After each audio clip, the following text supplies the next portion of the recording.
Ako si Jose Protasio, Rizal Mercado, E. Alonzo, Realonda. Ang palayaw ko ay Pepe. Isinilang ako noong Hunyo 19, 1861 sa Calamba, Laguna. Pangpito ako sa aming magkakapatid. Ang aking mga magulang ay sina Francisco Mercado at Teodora Alonzo.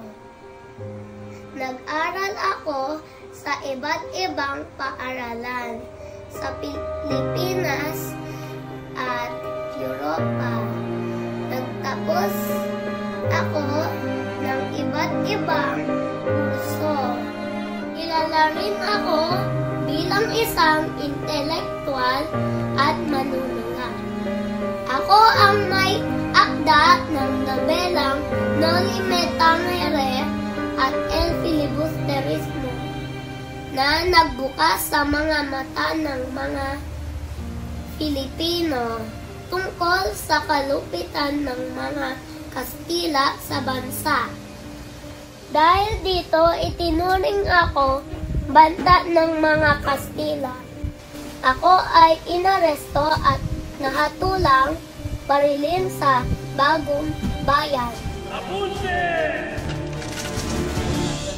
Fuego!